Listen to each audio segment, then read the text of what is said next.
What never was can't stay. What always is can't leave. They said the town of Larkwood had a strange wind that blew through it at dawn. People whispered that the wind carried memories away, the heavy ones, the bitter ones, the ones that seemed carved into bone. Most folks didn't believe that story anymore. But Eli did.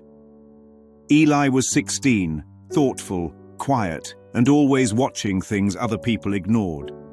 He liked to sit on the old bridge before school and look down at the river. Some mornings it was cloudy, thick as soup. Other mornings it was clear enough to see the stones at the bottom. One morning he muttered a sentence that had been echoing in him for days. What never was can't be remembered for long. What always is cannot be forgotten forever. He didn't know why it mattered, but it did. He said it again, slower this time, watching the river pull at the world like a soft hand. That afternoon, something happened. His friend Mara showed up at the bridge, crying so hard she could barely breathe. She said her father told her she had disappointed him for the last time, that she was hopeless, that she wasn't enough. Eli listened. He didn't interrupt. When she finished, she asked him a simple question. Why does it hurt so much? Eli didn't speak at first. He looked down at the water again because the river never rushed itself and never questioned where it came from. Maybe it hurts because it isn't real, he said. Mara blinked. What do you mean? Eli repeated the line he'd been carrying in his mind, but this time it wasn't just a sentence. It felt like a key he'd been turning without realizing it. What never was can't be remembered for long, he said. And what always is cannot be forgotten forever. Mara stared at him like he had spoken another language, but something in her softened. Are you saying the hurt isn't real? I'm saying the hurt doesn't last because it isn't made of anything, Eli said. It feels big, but it's like smoke. It shows up, fills the room, and then disappears when the window opens. Mara wiped her face with her sleeve. And what about the second part? That's the good part, Eli said, and now he finally smiled. What always is can't be lost, not even if you try. There's a love in you that your dad didn't give you, so he can't take it away.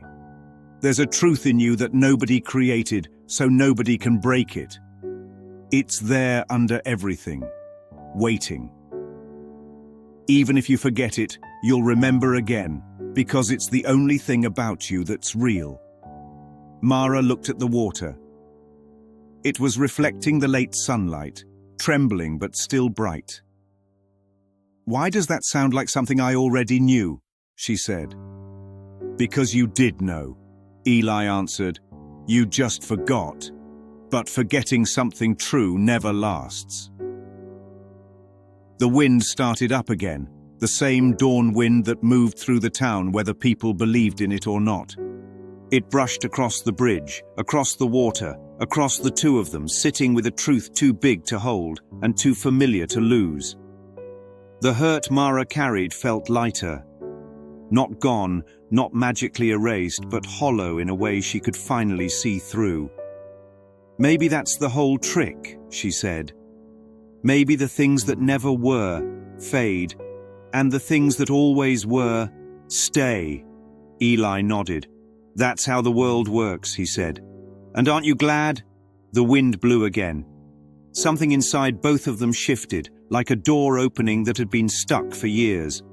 Not a loud change, not a dramatic one. Just a quiet remembering of something that had always been there. Something they could never really lose.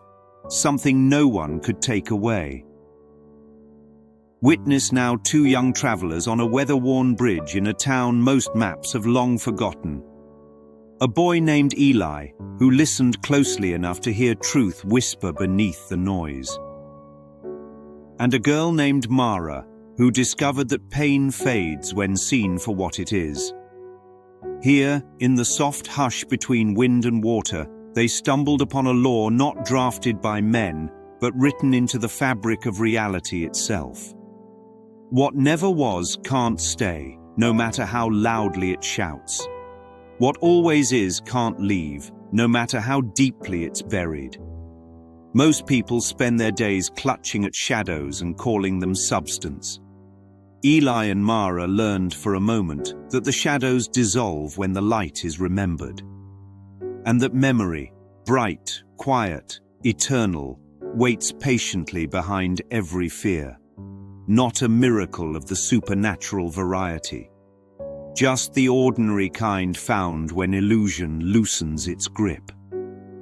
You may find a similar wind blowing through your own town someday. If you do, don't be alarmed. It's only carrying away what never belonged to you, and returning what could never be lost. File this one under Simple Truths Rediscovered, stamped with the postmark of a small town called Larkwood, and delivered special priority to a little district we like to call the Twilight Zone.